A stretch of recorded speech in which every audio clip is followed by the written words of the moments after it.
Good. All right, I think we will go ahead and get started. Welcome, everybody. Bethany is not able to be here tonight, so I'm going to be chairing on her behalf. I will do my best to be at least the Ken Jenkins to her Alex Trebek. So I'm going to try to do that. We have a pretty full agenda tonight. We have a starting agenda item with Bridget responding to the budget questions that folks submitted. So in short order, I'll be turning it over to Bridget. We've got 2 committee reports, English Learners Advisory Committee and the School Health Advisory Board. And then after those 2, Sarah Putnam is going to give us an overview of the, I guess, almost to be posted very shortly, draft homework and grading policies. And Sarah will go over all that. Those will be shared after the meeting. So we're going to be doing this in 2 parts, an overview tonight. Sarah's going to explain, what's going on and why, give an overview, and then you'll see the documents. And then at the main meeting, we'll have time for more discussion and conversation. So if there's nothing else from anybody in the meeting to bring up now, I'm going to turn it over to Bridget, and she's going to go through the budget questions she received. She did get them ahead of time. She's not just getting them now, and she's going to give us go through those with us tonight. So Bridget, it's yours. Thanks, Jason. Hello, everybody. Glad to be here. I put in the chat a link to the PowerPoint that was used for budget work session number 3. That's really where, and I think Bethany probably also sent this out to you. So that's really where the Office of Academics and the Office of School Support spoke to the elements in Dr. Duran's FY23 budget that were sort of germane to academics and school support. And then I'm also going to put in the chat the link to last night's work session, because there was some follow-up that was sort of germane to interest that board members have in some things that are specific to academics and school support as well. So that'll give you some information as well. What I thought I'd do is try to address the questions that were submitted. And I will say, I think there were 4 that were forwarded from the membership.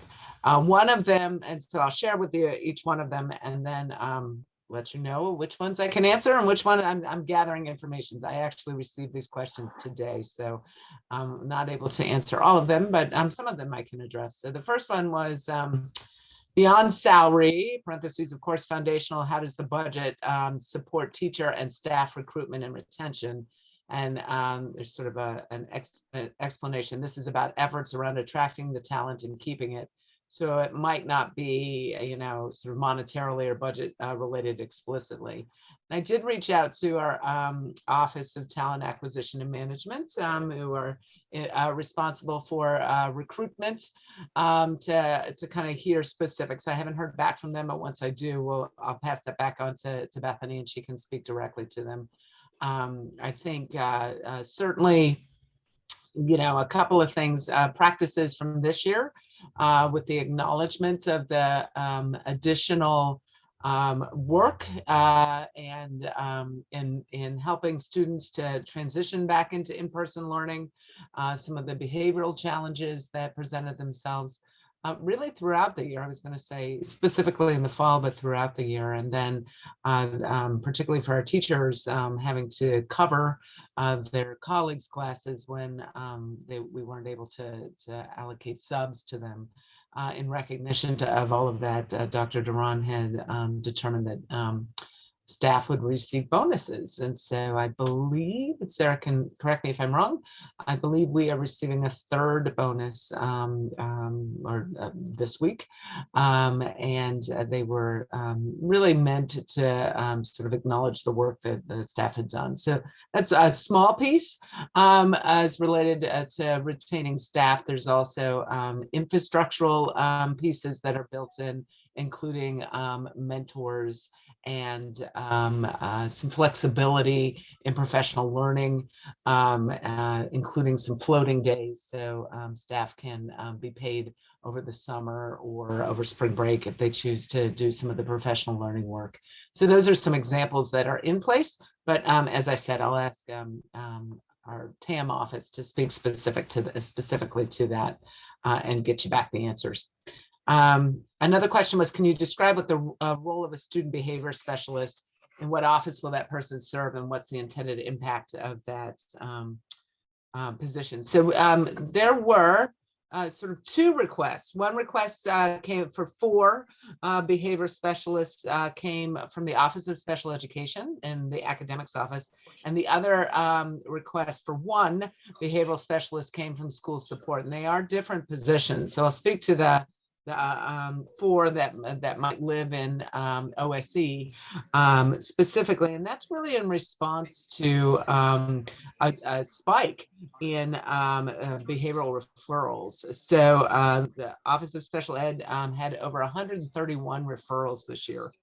And as of November, 181 risk assessments had been completed. So each one of these referrals takes some time, and I'm reading from some notes here, to observe, collect data, develop an intervention plan, and train staff. And so those 4 behavioral specialists will really be boots on the ground supporting staff and at schools, and to identify intervention strategies that would be most appropriate for students who are, demonstrating through their behavior that they're in crisis. And so this is really in response to that real spike in behavioral referrals. And we anticipate that that's going to continue into next year. The 1.0 behavior specialist that was addressed by the Office of School Support is more, if you can differentiate, more of a general education behavioral support, and really looking at supporting restorative practices and other sort of social emotional strategies that might be used to address more holistic behavioral paradigms. So the way I kind of divide it in my head is, the school support behavior specialist is sort of district wide and working on general strategies, and the 4 behavioral specialists that are in the Office of Special Education would really be deployed to address specific student behavioral concerns, and really doing that sort of cycle of observation, collection of data, development of the intervention plan, and then working with the adults in that child's life to help implement that behavior plan. I'm going to keep going, Jason, till you cut me off here, or unless there are questions. The third question that came forward was, does the budget provide increased investments and/or efforts to address social emotional learning and basic skills such as social awareness, responsible decision-making, and self-management as described in the competencies outlined by the Collaborative for Academic Social Emotional Learning? And then there was a reference to a graphic there. And yeah, if you take a look at the work session number 3, and I will share my screen so that you can see what I'm looking at here too. You can see sort of specific to that question, the behavioral, several of the components of the budget that are aimed at supporting social emotional learning, and some of the characteristics or behavioral traits that students can learn through that SEL focus. So I talked about the student behavioral specialist, and that's again coming out of this Office of School Support. The responsive classroom teacher training. Many of our elementary schools and a few of our middle schools have really turned to responsive classroom as a whole school, so almost culture building, in which students start the day in a morning meeting, in which they have a check-in with one another and focus on a specific characteristic or trait, and practice some strategies. And then there's a check-in at the end of the day as well. And so there's some real interest in expanding that focus throughout the county. The trauma-informed and resilience-focused classroom training is aimed at expanding a Canvas course that was developed by our Office of Student Services for teachers to help them understand student trauma and help them work with students to build resilience. So that's looking that budget item is looking to expand that work that was begun this year. We did begin our social emotional learning survey this year, and the expectation is that we would then, and that's meant as a screener for us to be able to identify students who have needs for intervention in social emotional realm, and that we expect to be able to deploy next year 3 times a year in the same frequency as we would do with math, the math inventory, DIBELS, and then the reading inventory. We do have an ATSS, an Arlington Tiered System of Support Specialist, who focuses on SEL and really looking at building in Tier 1 curricula and strategies to address all students. And that person works closely with our Office of Student Services. That person actually began in February, end of February, I guess, early March. So she's getting her feet wet now and working closely with the Office of Student Services to look at that pyramid of support as well. And we are looking to restructure, and that's what they eliminate the ATSS supervisor. We're looking to restructure that office, and rather than have one supervisor, we're actually going to end up with 3 specialists, one to focus on math and the math interventions, one to focus on reading for reading interventions, and then the aforementioned SEL specialists. So those are areas that might respond appropriately to those questions. And then I'm going to stop sharing that, and I'll go to the last question, which was this budget presentation describes investments in student mental health, but the FY23 proposed budget shows cuts to school social workers and non-special ed school psychologists. These cuts are based on planning factor adjustments and detailed in the proposed budget. Can you discuss how these budget choices reflect an appropriate investment in student mental health at the same time as psychologists and social worker positions are proposed to be cut? Yeah, so I'm smiling because I absolutely value and support the work of our social workers and psychologists. And so I want to underscore that the proposed cuts were due to planning factors and not because of any kind of thinking that there was they were not valuable investments. If you take a look at the budget work session last night, so that's number 5, let's see if I can pull that up. The board used that work session to really start to think about what they're going to include in their proposed budget, which they'll share tomorrow night. And I do believe that they have a real interest pending, and this is a big pending, but pending that we're able to get the monies allocated from the state. Right now, the House and the Senate and the General Assembly are sort of in a standoff. And so they haven't given us information as to whether or not we're going to have the monies that we're expecting to be allocated to us. But if they are, then you can see that there's an interest on the part of the board to restore these psychologists and social workers, and that they're interested in reviewing the ratios and the planning factors as they begin planning for FY24. So I will stop there, and I'm sorry I couldn't present and read in the chat. So I don't know, That's Jason, okay. do you want me to answer those questions now or just in the chat to save time? Yeah, we have maybe just a couple minutes. First, thanks folks for submitting those questions ahead of time. I think that was really helpful. There is one question in the chat. Maybe you could touch on that briefly, Bridget, and then we've got one hand up from Dana, and we'll take that after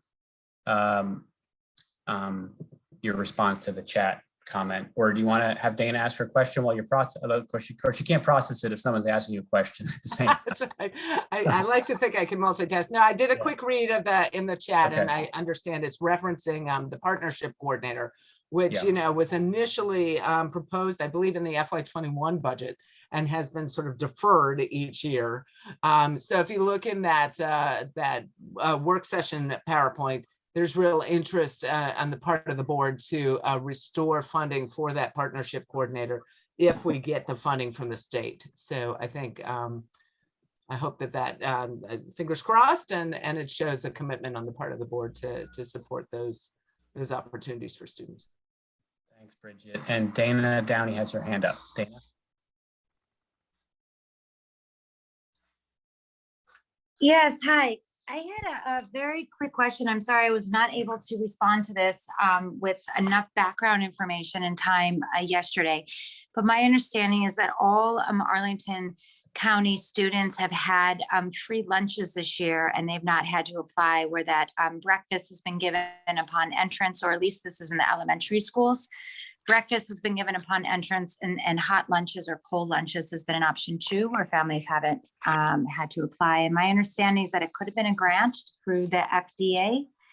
And I wanted, it's obviously not in the budget for this upcoming year, but I wanted to know if you had any further information on it, about who the grant funders were, if there was any discussion on renewing that grant, and what would be the steps and what would be needed to renew that grant, if you can speak to it at all. And if not, I can follow up later by email. I can't speak to that. I don't have the information, but I will follow up. If you just post that question in the chat, then I can pull it in and follow up with our food and nutrition services folks, who can give us all the information. And so I'll include that with I'm sorry, I just went blank, with our the question from HR as well as a follow-up. Great, thank you.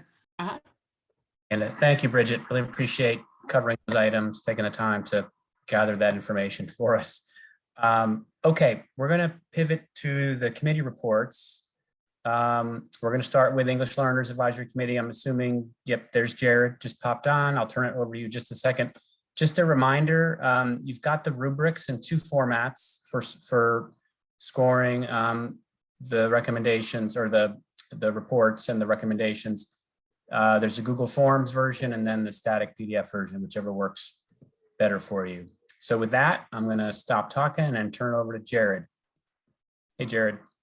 Hi, good evening, everyone. Thank you, Jason, for that kind introduction. I'm really pleased to come and represent the Advisory Committee on English Learners this evening to present to you our report for April 2022. So our task as the Advisory Committee on English Learners is to represent the 19% of all APS students who are English learners. And our mission this year was to really continue to make outreach into the community, to hear from the EL community, which is often overlooked and undervoiced, even though they represent a sizable, significant portion of our student and family populations. So to that end, our committee did a lot of work this year to reach out to the EL community and the different groups that work to support their success at APS. So our committee went and spoke with parents at Claremont, at Barrett, and at the Arlington Career Center, as well as with students at the Arlington Career Center. We spoke with our bilingual family liaisons who serve on the front lines, helping our linguistically diverse families navigate APS's system. And we also spoke with EL teachers at Wakefield High School. So we did a lot of work to hear from the elementary and secondary parent communities, as well as teachers and support staff. So the way that we broke down our report is there was 3 topics of interest that came up thematically across our interviews that are really big items. And so we've been working as a committee to try and tackle these, and we felt like there were some short-term solutions that we wanted to put before for you and the school board this year that are actionable and achievable in a really short time frame. And then some bigger issues that are going to take more sustained work and heavy lifting. And we wanted to put that on everyone's radar now, so we could start advocating and drawing attention to those issues. And so I want to present those to you, our big topics of interest, as well as some of our more specific recommendations. So our first topic of interest had to do with supporting our bilingual family liaisons. So for those of you that aren't familiar, bilingual family liaisons are, there's about 32.3 FTEs, if my number is correct. So bilingual family liaisons are at most, but not all, schools in APS, and their job is to work with linguistically diverse families as a first line of support. So on a day-to-day basis, they're working with families to help them navigate technology questions, to help them complete forms, dealing with families in crisis, helping them connect them to the resources that APS has to support those families. And they've been, especially in the pandemic, real heroes. They were given cell phones recently by the school board because we know that with our EL community, WhatsApp is the main lifeline in which parents communicate with each other and with the schools to stay informed about information. And so when we talked with parents, we heard time and time again how thankful they were for their bilingual family liaisons, how helpful and supportive they were in helping them engage with the school in really productive ways. And so as a committee, we wanted to take that relationship and help continue to support bilingual family liaisons to help them be even more effective at their job. Because when they're successful, they're empowering our EL families to be engaged and help them make great choices for their students. So as we were doing research, we really heard loud and clear that the BFLs feel verbally supported by APS and the APS community. They hear the thanks, but they often don't see that translate into actions. And so our first topic of interest has to do with just the professional support for bilingual family liaisons. And one of the things we discovered is that because of their classification for their roles, bilingual family liaisons aren't given computers. And so they're trying to help families navigate forms and fill out different forms, but they don't have the technology themselves. They're helping families navigate technology issues, but they themselves don't have that technology support. And so that really relates to our short-term recommendation, which is to give all of our bilingual family liaisons computers so they can more effectively do their job. I'm seeing a question here in the chat. How many languages are represented by our bilingual family liaisons? I forgot to mention that, so thank you. Most of our bilingual family liaisons are Spanish speakers, but we do have an Arabic BFL and a Mongolian BFL. And Sam Klein, from our Office of English Learners, can hop in the chat if I make a mistake on that, but that's right. So we don't have all language groups in Arlington. We have our major language groups represented. So that's something that we brought up at the school board when we had our work session in the fall, is expanding the capacity of BFL. Certainly, we would love to see more bilingual family liaisons. They're currently staffed based off of the number of English learners in different school sites. And so expanding the linguistic diversity as well as the overall level of support is definitely something that we've put on the school board's radar. So that's our approach from the bilingual family liaisons. And now I'm going to pivot to our next topic of interest, which was equitable support allocation for EL teachers. So one of the things that we know about our EL community is that we have a lot of EL families that are very transient. The high cost of living, immigrants. There's a lot of different reasons for why we have a transient population within our EL community. And so as a result of that, we see a lot of students who are especially English learners enrolling in APS after September. And so gross numbers, we've had in APS 430 English learners join APS since September 30th. And what we're noticing is that there's a lag in those students who enroll after September 30th with getting their individualized educational devices, so their computers or their iPads. So that's creating inequities for both students and also challenges for teachers. So for students, the inequities are obvious. They don't have their learning device that all students have, and their ability to engage in the curriculum is impeded by that. And then for teachers, it creates a challenge because they're trying to plan lessons, assuming certain students have a certain technology, and then some students don't. And so our short-term recommendation is to provide schools, or EL departments, I should say specifically, with loaner computers or iPads. So that way, as a student is waiting for them to get a computer or an iPad, they can come to class and still have an educational device. When we went and talked with the Wakefield teachers, they've had 54 new students join, and 2-3 months later, they're still waiting. And they don't have any spare computers that they can loan students in class. And so they're having to create almost 2 different lesson plans. So we're getting teacher burnout and frustration that they're not able to optimize their lesson plans. And obviously then we have students who aren't able to access the curriculum in the same way that other students are, simply because they've arrived at a different point in the school year. So we want to find ways to continue to provide equitable resource allocation for our staff. And another factor that came up that we didn't make a specific recommendation on has to do with the Access for L's WIDA test. So for those of you who aren't familiar, all English learners have to take what's called the WIDA Access for L's test every single year to assess their English language proficiency. That data point is used in a lot of different ways by teachers and by staff. One, to determine when a student can exit out of English language support, but then also two, WIDA provides what are called WIDA expected growth. So depending on the student's language proficiency, WIDA says we expect to see this much growth depending on where they're at. And teachers, and I'm a certified EL teacher, so I can tell you how I use this data, is to look at my students and see who's making expected growth, who's not, design interventions for those students. It provides data on the 4 modalities of language, so reading, writing, speaking, and listening. So it also allows you to identify gaps in student progress with their English language development. And the burden for administering the WIDA test falls solely on EL teachers. So with the SOLs, there's a testing coordinator. You know, I'm also a history teacher. My job isn't to administer the history SOL. That's someone else's job. But for the WIDA specifically, the burden falls on teachers and administrators.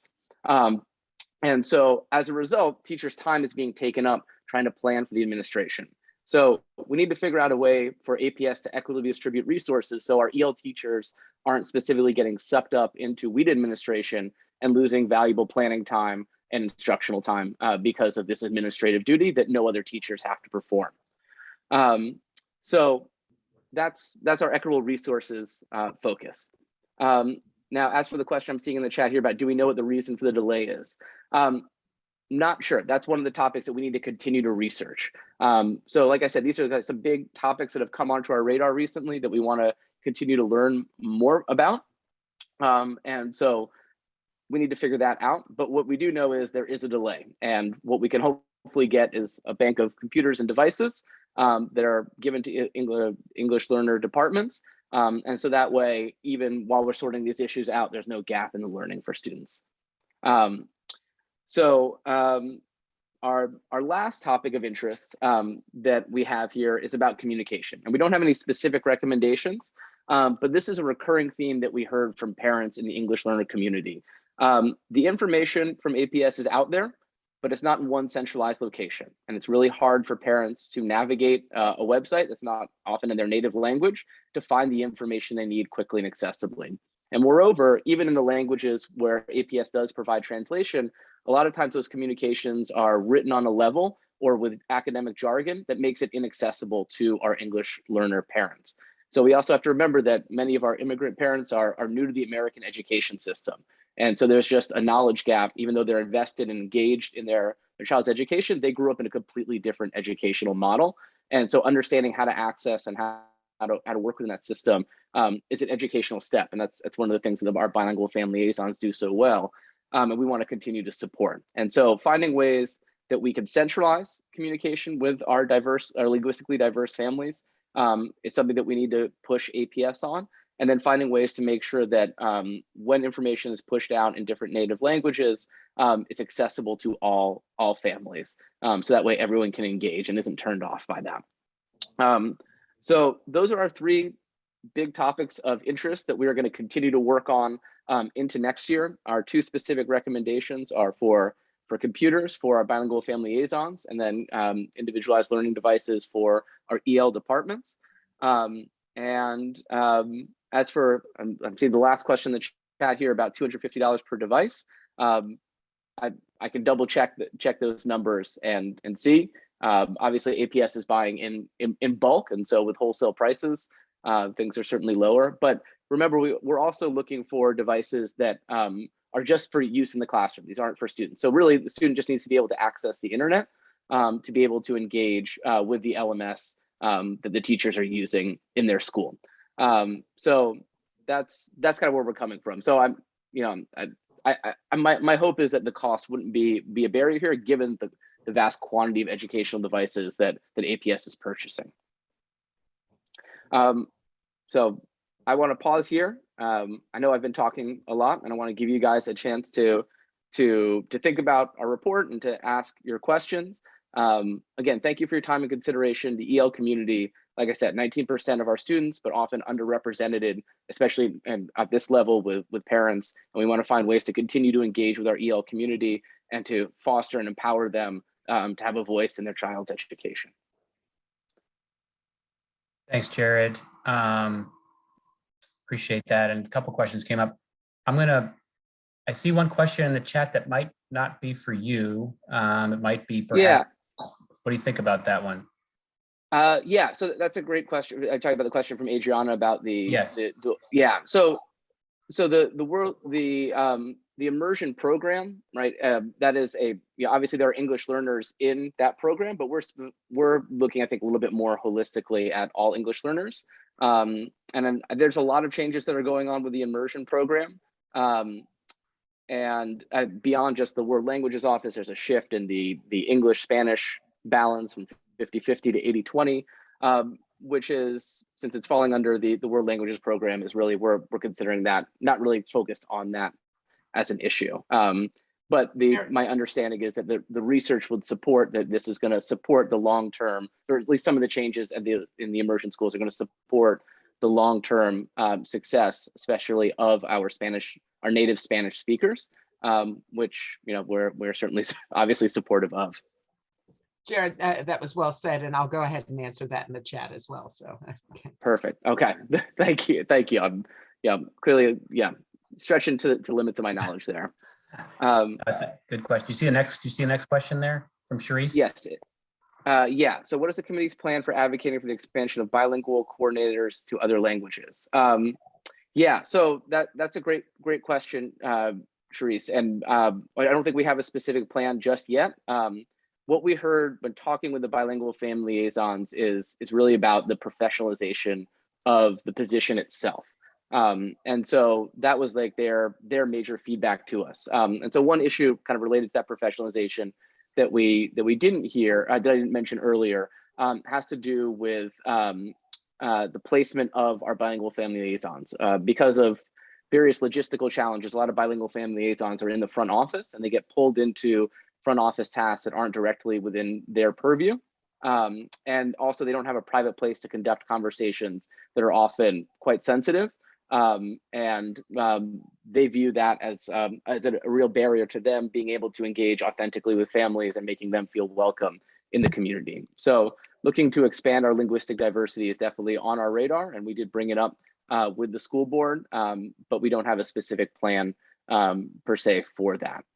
Jared, can I just add on to that? And by the way, you've been doing a great job of answering all the questions very well. But just to continue on with that, when we, we of course, and by the way, I'm Sam Klein, I'm the supervisor of the Office of English Learners, and we would always love to have additional bilingual family liaisons, including additional languages. One thing to consider is that, as Jared mentioned, the staffing is determined by a planning factor that's based on the number of language minority students in the school. Language minority means they have a language other than or in addition to English at home. The issue around expanding much past Mongolian and Arabic, we have Spanish, Mongolian, Arabic, is that our population for Arabic is 1.9% of Arlington Public Schools. Mongolian is 1.8% and Amharic is 1.7%. And when you think about the number of schools we have, those numbers of students are dispersed across a wide variety of schools. The planning factors really don't allow, it makes it difficult to have, for example, an Amharic or even an Arabic or Mongolian bilingual family liaison at many schools because the populations aren't that great at one individual school. So in the last couple of years, we have had BFLs for Arabic and Mongolian at schools that have larger populations, but moving past that, it would be difficult to find. We would need to come up with a situation where we're sharing BFLs between schools, so they're at maybe schools for 1 day or 2 days, or possibly, if we're able to expand with funding, looking at other options, which might be having a centrally based bilingual family liaison to support all schools. Thank you, Sam, for adding that. One last question from Charisse, and then we're going to move forward to the next report. Anyone want to tackle that one?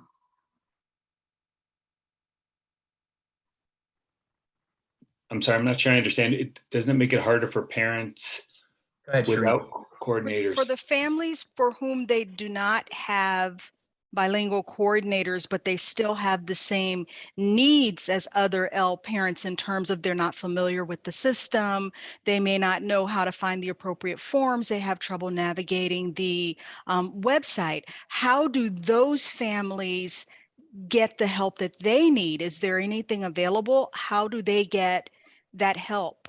And that's what I'm trying to figure out. Dan, I appreciate you helping me, teaching me, because I'm just learning about this. So I appreciate any information you can share. Sure. Yeah, and I would say there are two things. Every school is equipped with what we call language line. It's actually a phone. I would call it an old-fashioned phone, or as my kids would call it, an old-fashioned phone, the kind you pick up that has a cord, but it's actually two phone handles. When they walk in, I can walk into any school in Arlington Public Schools and say, I need help in any language. The school staff will have a card that has about 100 languages printed on it, and they can point to the language, and then the person who works for the staff can pick up the phone, call language line, and say, I need an interpreter for Amharic, or I need an interpreter for Bengali or Russian, whatever the language. And then they literally can stand next to each other and have a full conversation right on the spot. Now, I will say, it's not as easy as it sounds in terms of there's sometimes wait times, because especially for our less common languages like Mongolian or Amharic, but that's one of the many ways.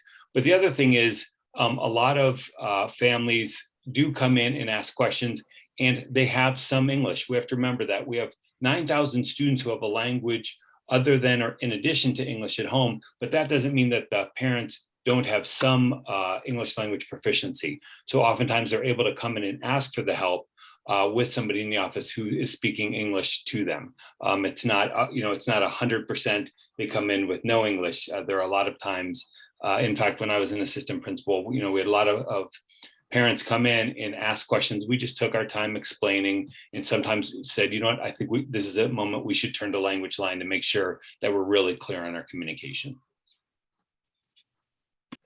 Thanks for the follow-up. A good question, Charisse. Okay, we're gonna move to the next committee report, School Health Advisory Board. I believe, yep, there's Dana Carr popped up. So Dana, over to you. Sorry, just trying to do the unmuting thing. Yes, as we all do at these times. So thank you so much. I'm Dana Carr. I'm the co-chair of the School Health Advisory Board. Just want to acknowledge my co-chair, Val Reeves, who is not with us this evening, but is instrumental in moving these pieces forward.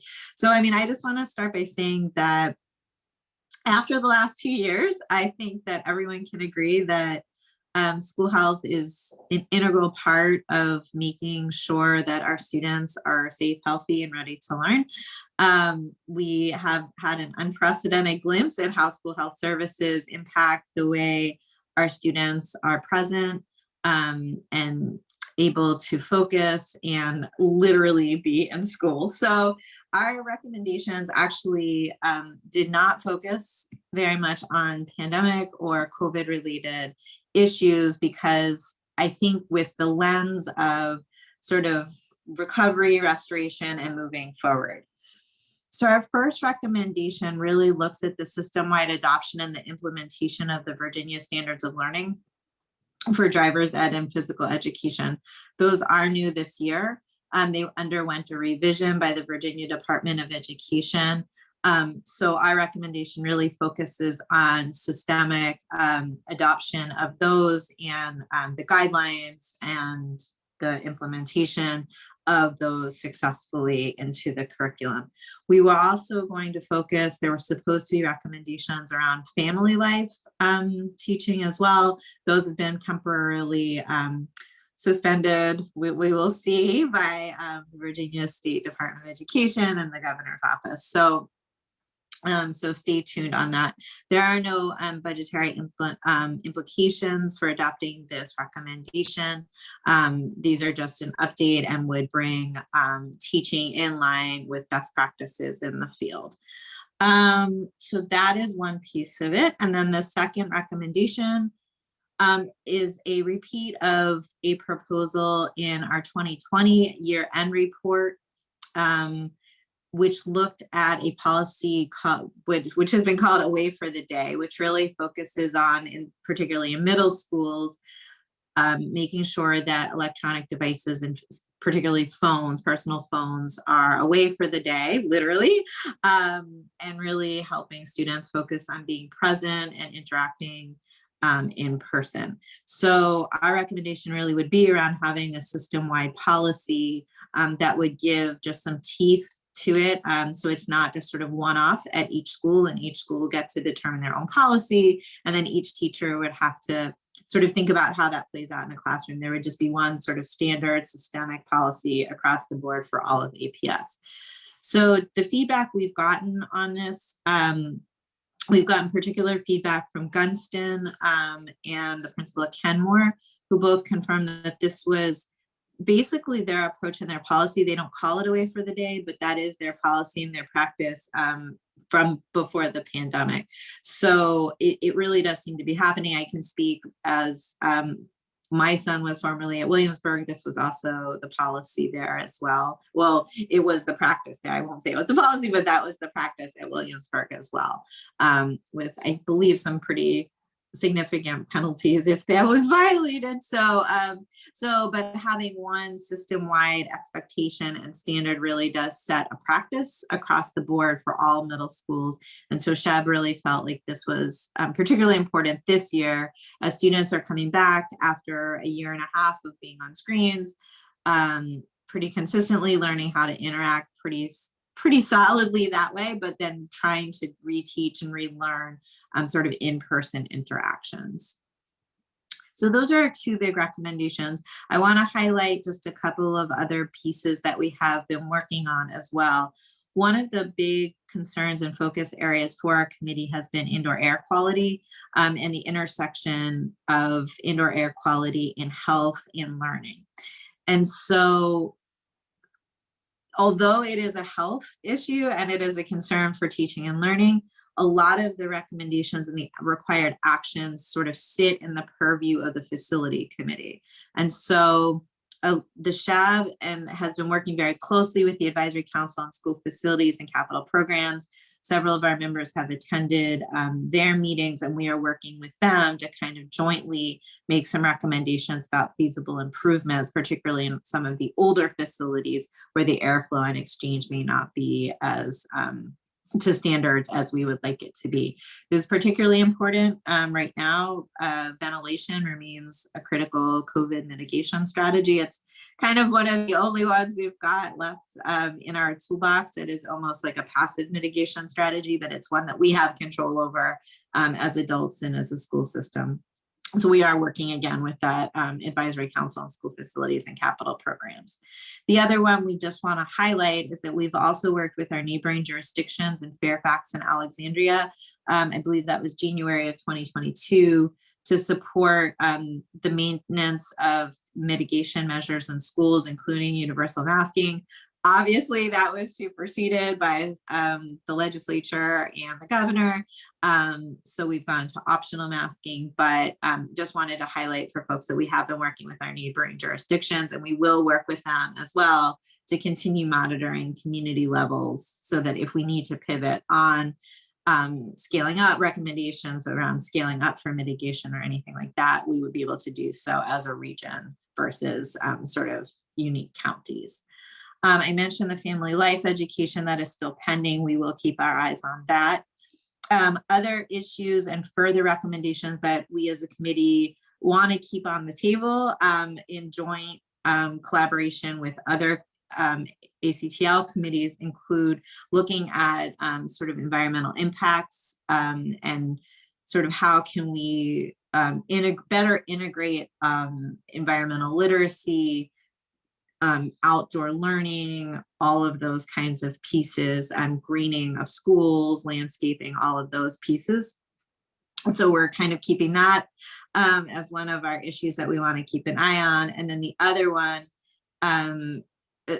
is around behavioral health. And so like working with student services to see if there's anything that we could lend our voice to support, as Bridget said earlier in the call, that, the intense social emotional needs of students. If there's anything that SHAB can do to support any recommendations that would be coming out of that side of the house, we would definitely be there for, and would definitely want to explore.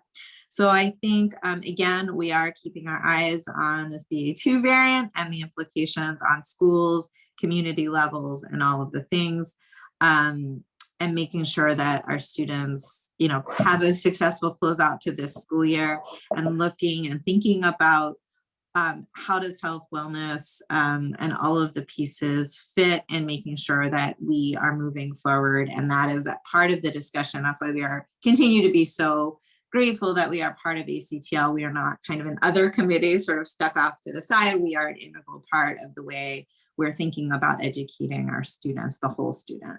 So I'll pause there. I see if questions have come up. I can't read them that fast. Let me see if I can pull them up and keep my screen on at the same time.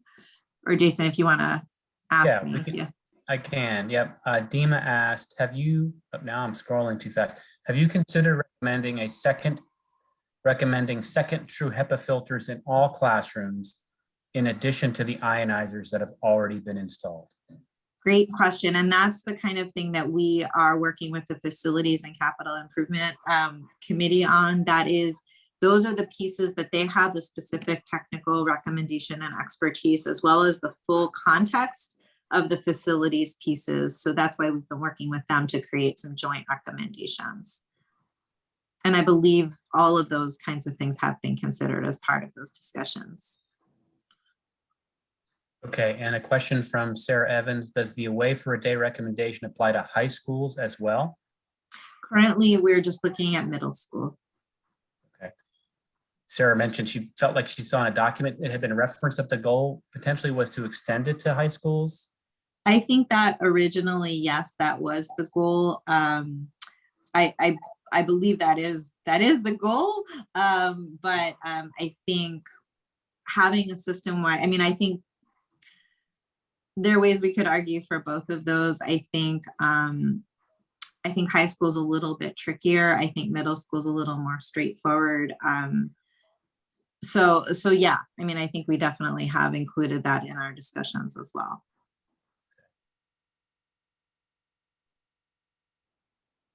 Are there other questions for Dana? And I see her as well. Deb, did you want to add anything, Deb? I'm not putting you on the spot, but in case you wanted to say anything. Nope, Dana did a great job. Okay. And I thank her and the committee for their work. Yeah. Great. We have a great committee. So thanks to everyone on our committee. Yep. It's a big group. Yeah, a lot of yeah. Great. That's good. A lot of interest.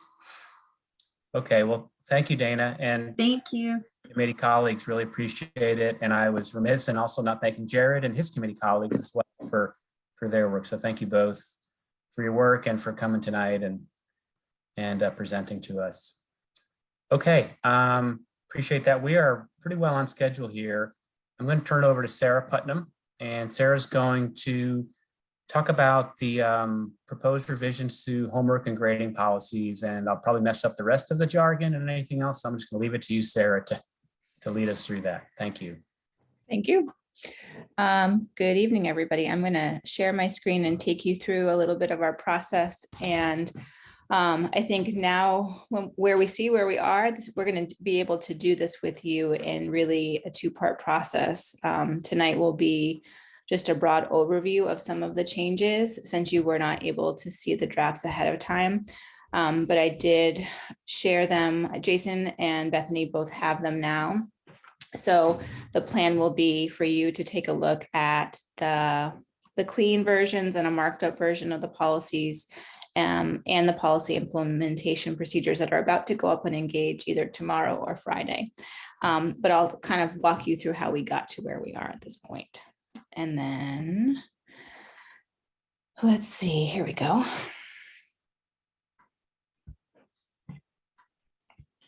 Okay.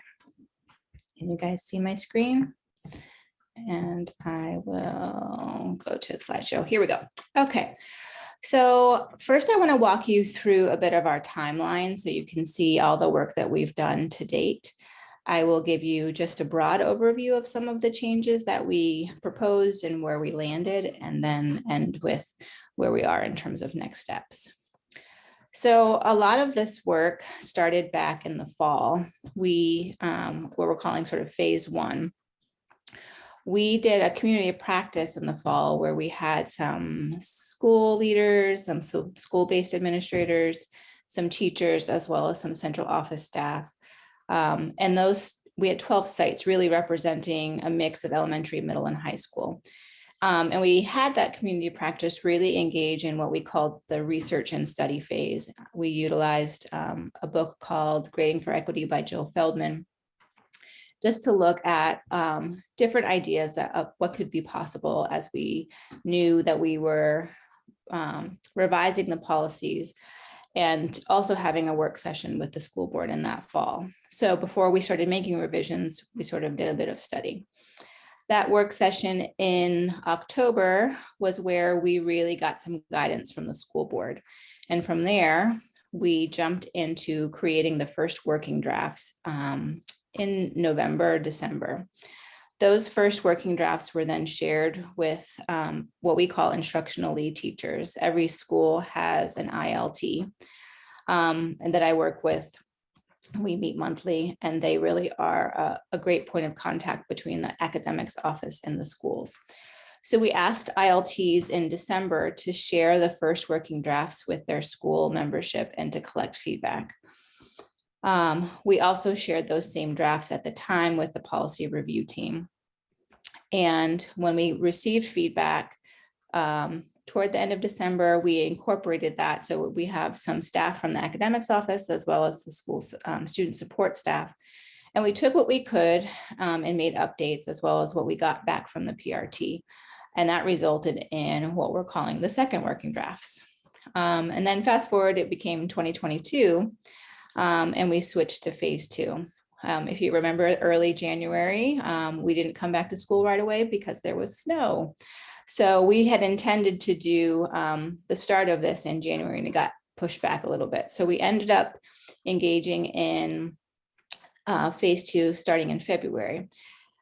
We moved away from ILTs and we wanted a larger school representative group. Sometimes the ILT stayed as one of the reps, but we wanted more teachers to be involved in that. So we held 3 meetings where those school reps, elementary, middle, and high school, came, and we had them take homework back in one iteration, gather feedback, send it back to us.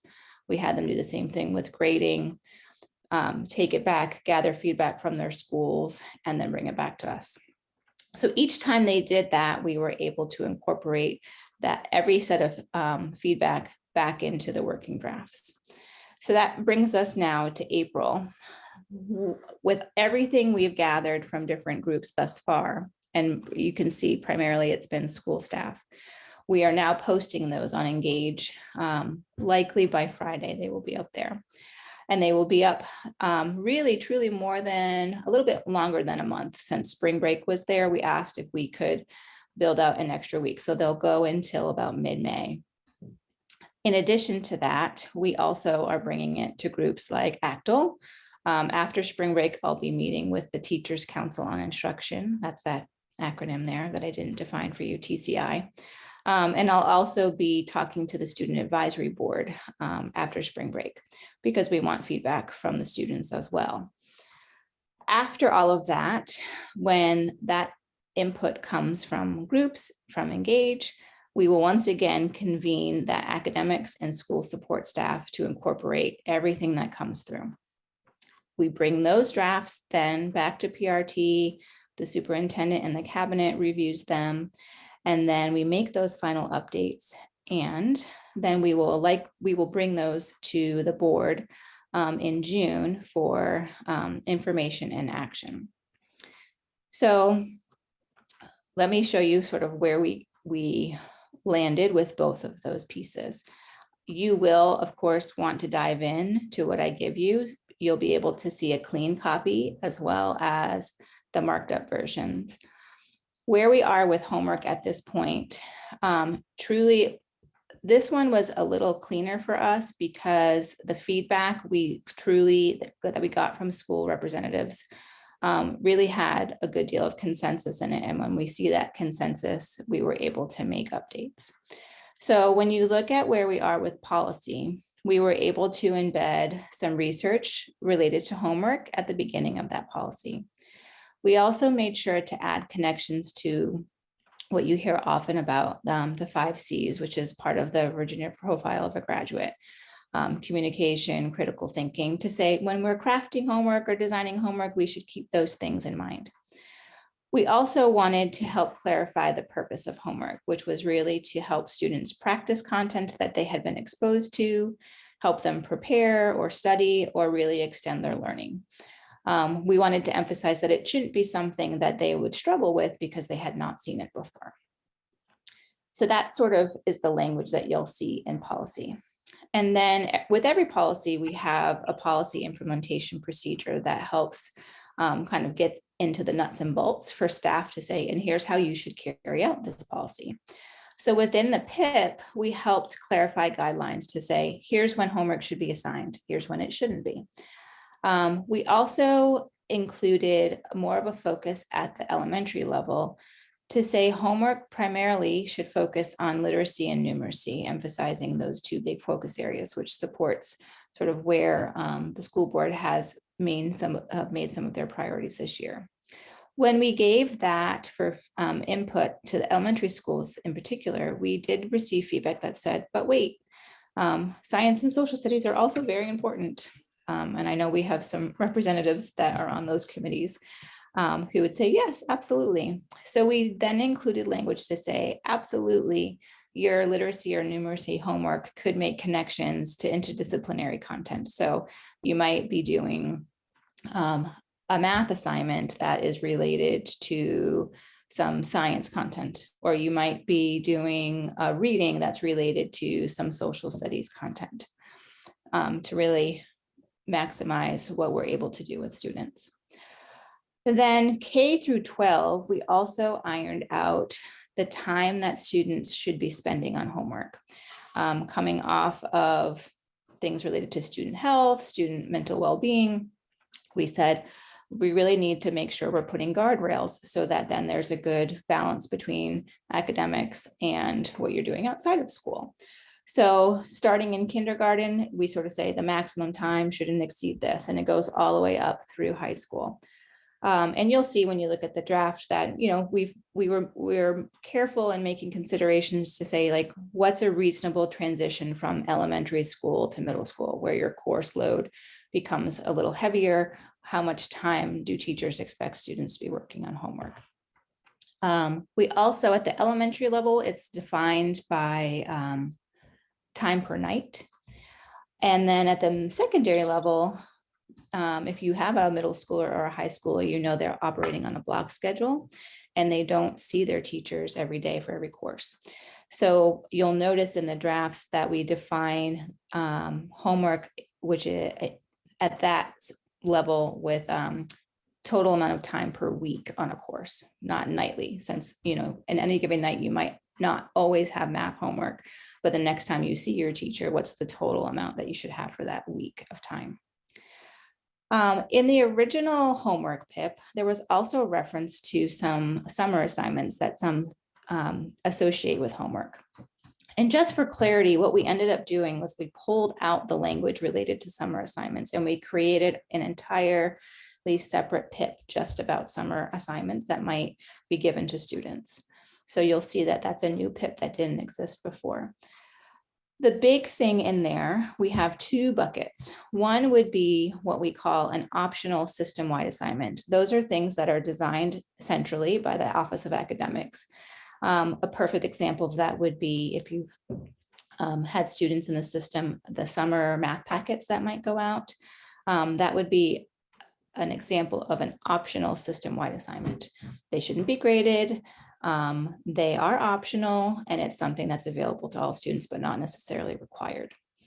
Then we distinguished what we called course-specific assignments, which would be an assignment, particularly at the high school level, that might be assigned to a student who's going into an AP or an IB course. And the school would say, hey, you're about to go into this course next year. Here's a summer assignment that you need to complete to prepare yourself for that course in the fall. And that one can be assigned, can be required. And then the definition of and how is it graded is also clarified in that PIP as well. So homework's much more fully cooked. I'm going to shift now to grading, which has several other parts. So where we landed with the grading policy, you'll see language at the beginning that does honor the commitment to moving toward more equitable grading practices. And we have referred previously to 3 different pillars related to equitable grading. Practices that are more accurate mathematically, practices that might be more bias resistant, right? So grading effort and behaviors separate from the academic achievement or mastery of content, and not having one influence what the letter grade would be. As well as practices that might be more motivational. Those might be things like being able to have flexible due dates, or allowing a retake or a redo. Like if you haven't mastered it, what opportunities are you giving students to try again to demonstrate their mastery? We also said that grading should the whole purpose and emphasis behind grading is to help parents and families and students understand that we are communicating a student's mastery of content. With grading, we have 2 separate PIPs. We have an elementary PIP and a secondary one. When we gathered feedback during phase 2, it was quite clear that we had a wide range of feedback. And when I worked with the school representatives, I had them really pour through that feedback and said, where do you see consensus? Some were really ready to go ahead and define exactly how we should accept late work, or how we should do retakes and redos. And others said, we're not there yet. So when they looked at that and said, you know what, we can't reach consensus, we have more work to do, maybe some more questions that need to be clarified. So with that, we have made minimal changes to our PIPs. We updated language in the Virginia Code. Those are just things that when Virginia Code changes, we often update that within our PIP. And then we made some small revisions that just help bring clarity to the documents. So one example would be in the elementary PIP, we have now clearly delineated 2 different sections. You'll see if you're an elementary school who has shifted to standards-based reporting, that is an entire section now within the PIP. And then there's also still a traditional reporting section that shows you how, A through E are defined, how at the 1st grade level and kindergarten level, what the notations are on that report card. And then when you get to grades 3 through 5, how letter grades are assigned. We also made a point of helping to clarify how we report progress of students with disabilities and English learners, as well as gifted learners. So sometimes on the report card, you might have noticed in some cases like an asterisk that is denoted next to a letter grade. And that is really to help indicate that there was a modification made for that student who may have received special education services. So clarifying when those special indicators should be used on the report card.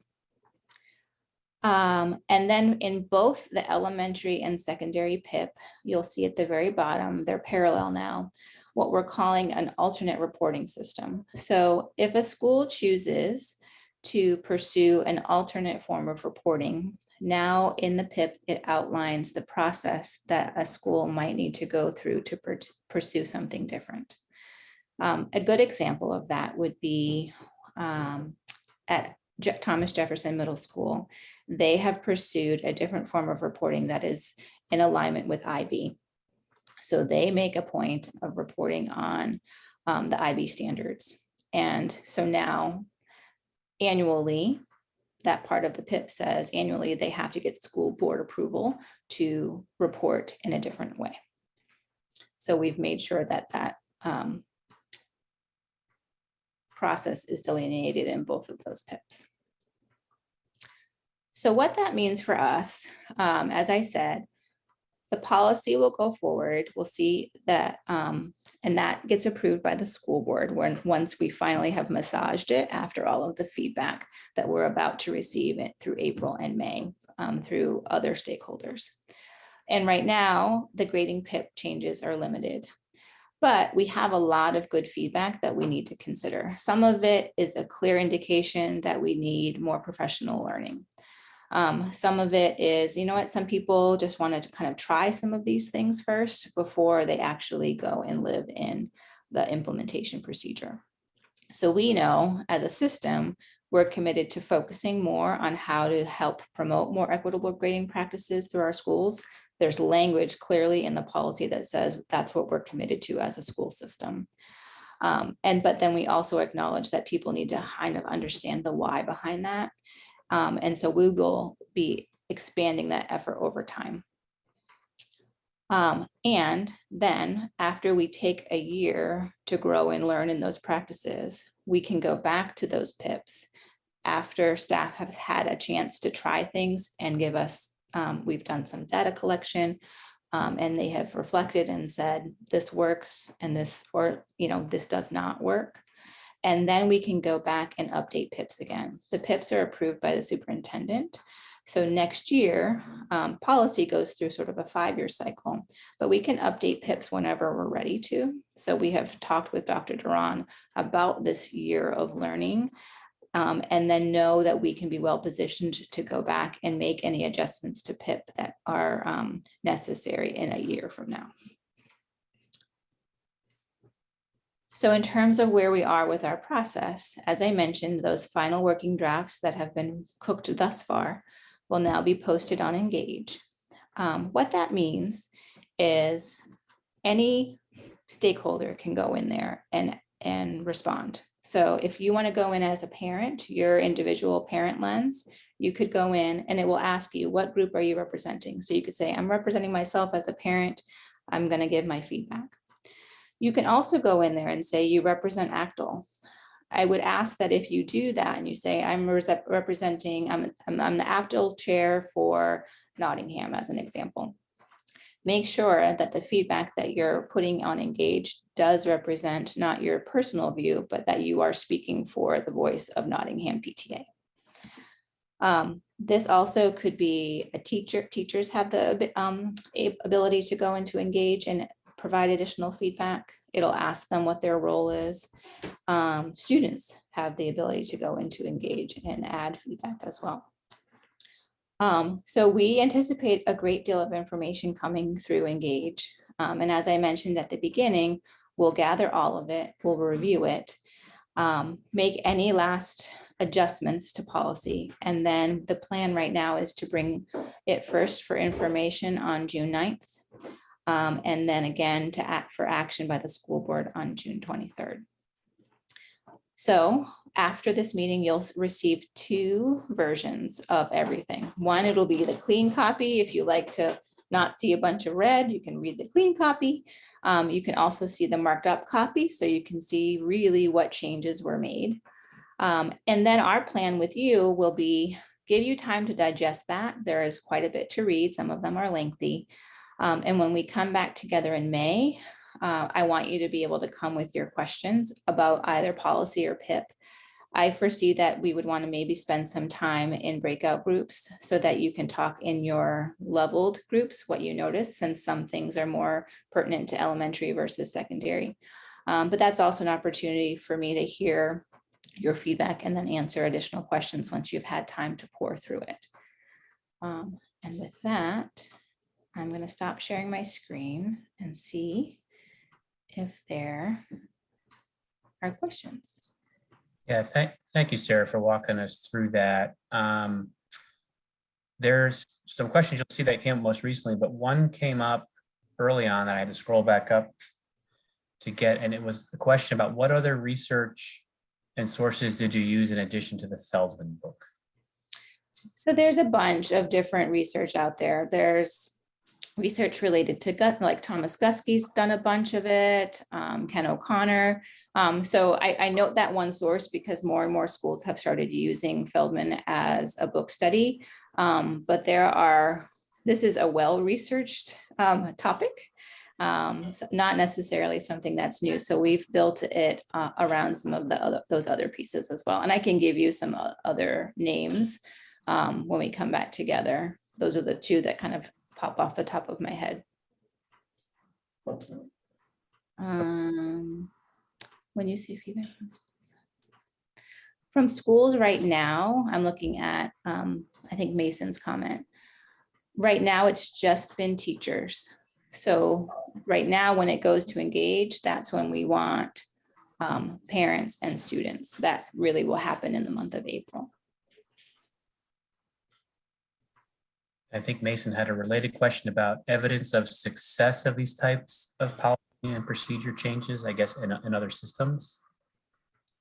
I guess maybe sort of in question.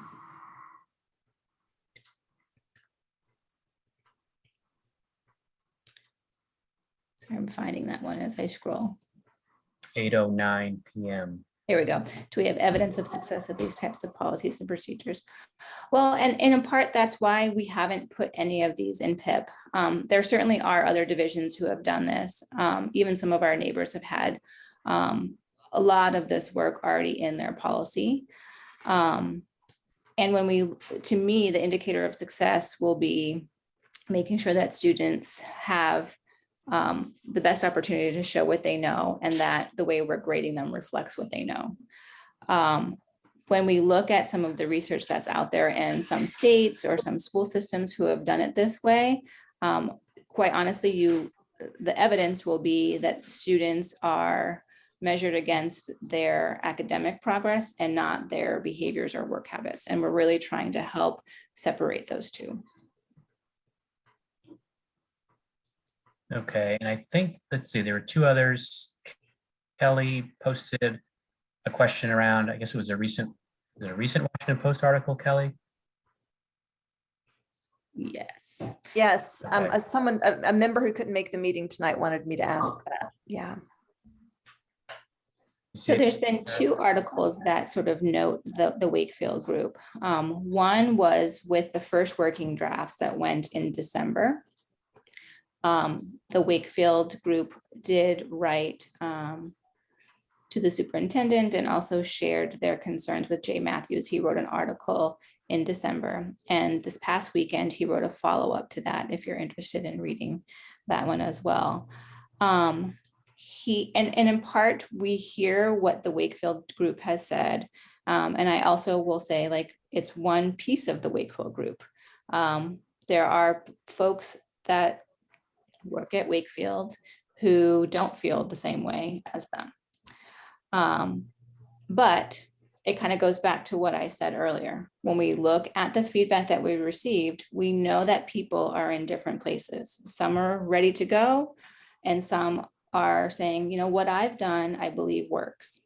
And that to me is a clear indication that we have to take a step back and help take next school year to think through the why behind it and get people to think about, okay, what might you want to adjust so that students have a better opportunity to show what they know. Thank you. And Sharice, do you want to ask your question directly about the monitoring? Sure. I actually have two questions there, one at about 7:57 and then one a little bit later. My first question was, at the beginning of your process, how did you consider, how was this informed by considerations of equity? Because anytime we're thinking about changing a policy, especially something like homework and grading, we know that there's always the potential for disparate effects. And so my first question was, how in your early groups did you consider the potential for those effects? What effects did you, as you're brainstorming and thinking about it, what potential effects did you come up with?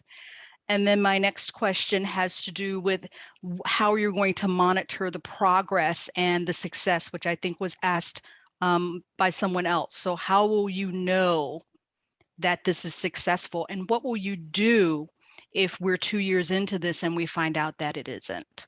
Mhm. Thanks. I mean, I think the monitoring piece is essential. And right now, as I outlined what we're doing next school year, part of that is data collection, talking to teachers, talking to school teams. So say, for instance, an entire collaborative team decides to commit to offering retakes and redos. We want to see, what does that do for student learning, right? What data can we capture? How many students take advantage of that? When you do it in an equitable fashion, you allow everybody the opportunity to do a retake and redo, so that it's not predetermined, right? You already had an 80, so you don't get an opportunity to earn the A, right? Versus some teachers right now will say, well, I only allow that for students who have below a 70. If you're doing it equitably and you look at the research, they would argue everybody should have the opportunity. Right, which means that we need to be speaking the same language about what equitable means, because if you've got a kid who has an 80 and you give them a chance to make 100, and then you give the kid who has a 70 a chance to make an 85, you see you're still kind of trotting along like that. So it depends on what your goals are.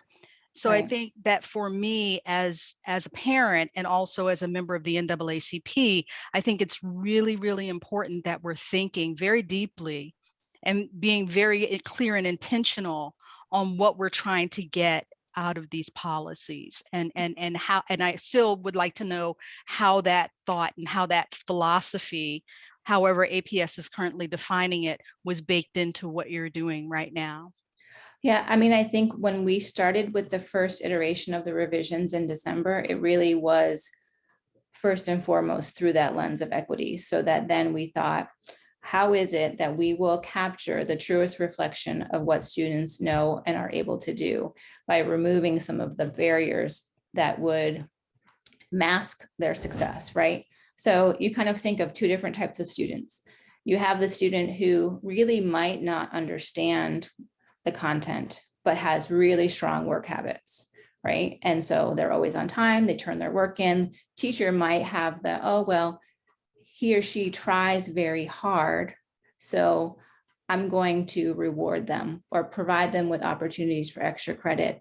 Some teachers say to me, those students know how to sort of play the system. They do sort of the point hustling to say, let me make sure that at the end of the day, am I going to squeak out the B? What happens with that? So then you have that B, and really it looks like that student's doing okay, when in reality, they have some gaps in their understanding, right? On the flip side, you have the student who knows the content really well, can demonstrate it, but they're not entirely engaged in school and they don't turn in homework. They're not present, right? And so what happens to their grade is it also goes down, but it goes like, then it masks a whole different issue. So say both of those students look similar on paper, when reality, they have two different needs that we need to address in different ways. Our hope then is that we can remove all of those things so that we're really getting a true picture of what do they need, what do they know, and how do we ensure that they are successful at the end of the day. Right. And is there, and I think, never mind, I can just take the rest of this offline because I have a million questions and I don't want to take up the time of the group. I'll reach out separately. Okay, thanks, Sharice. No, thanks, Sharice. And I think this is good that we're teeing this up tonight and we have time, before we gather again to probe this a little further. There's at least two other questions I saw pop up. And if you see them, Sarah, I won't have to read them to you, but there's one from Dima at 8:15 p.m. Yep. Okay. No, I think it's not saying that those projects can't happen. What we were trying to emphasize for the elementary homework was that the nightly homework really should be more focused on literacy and numeracy. They might have long-term projects related to science and social studies that maybe they complete in school. It doesn't necessarily mean that it would transfer into go and do this independent project outside of school. great. And Dana Downey had a question 1 minute later, 8:16 p.m. How many of the book studies that are cited in your work? You can, it runs the gamut. The majority of them, I would say, are public schools, but you can see research related to private ed as well as higher ed as well. And there's a question, there's several kudos to Charisse, and then thank you, Charisse. And then 8:21, Greg Eastman posted a question. Seems caught up to that one, Sarah. How is a teacher going to be able to manage the extra work required for policy where? So that's something that teachers say, hey, I understand the thinking behind giving students additional opportunities to show what they know. And then in the same breath, they say, but that seems like it's going to be a lot of extra work. Like, how do I continue to give students opportunities, right? I will be grading endlessly. What we have said is it doesn't mean you automatically get a retake. So talking through that with teachers, you could say, yes, you should have a policy that affords them the opportunity to show what they know another time. But it doesn't just mean, some teachers' philosophy or thinking would be, well, if they know that they can take it again, why would they prepare and study the first time, right? They know they always will get a second chance. So everyone will just kind of blow off the first opportunity. And then here I have to create another assignment for them. As I said before, there can be some guardrails there. So knowing that, yes, as the teacher, I always want to make sure that you're able to master that content, but it's not an automatic. You still need to be able to show what other work have you done to prepare or increase your learning before you get the second opportunity to show the mastery of the learning, right? The second attempt, there needs to be a support in place for that student to help master the content before they just keep reassessing. So I know that sort of just gives you a short glance into like how we could help teachers make that manageable. And I think Mason's question that followed, Sarah, is related, perhaps a slightly different angle, just in terms of the potential burden on teachers. Right. And that was one of the pieces that we floated out there. Like, if you were to have flexible due dates and you got to the end of the quarter, when might you be willing to accept work? Is it the last day of the quarter? Is it 5 days past the quarter? And that was one that we didn't reach consensus in. So we've removed that proposal for now. And that's something that we will study so that teachers can say, you know, here's this. So many of our teachers are doing this at the school level, and we think it's important for them to learn from one another. So some have really good retake policies and reviews that include the thing that I said, right? A check for here's how I'm intervening, and then here's where you get your second opportunity to show what you know.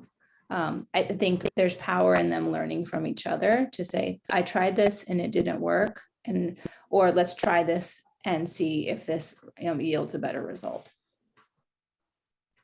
I think we have time for last question from Sheila, which may be kind of part of this whole effort overall, but if you see it there, Sarah. Yes. So you can see, I would encourage you to read what we put in policy, because that basically is where we're landing right now in terms of standardizing. I'll say, yes, there are some elementary schools who have chosen not to do homework. What we've put into that policy, you'll see research related to what is the purpose of homework and what does it do for students. And it doesn't say you have to give homework, it just gives you a maximum of homework. So if they opt to do the minimum of 0, they have the ability to do that. It just sort of puts limits on you can't have 4 hours of homework. Okay, and because it's a good question, we'll allow one more from Dima. She Okay. posted it. We'll close it out. Has there been any thought to minimum requirements for the number of grading points per quarter?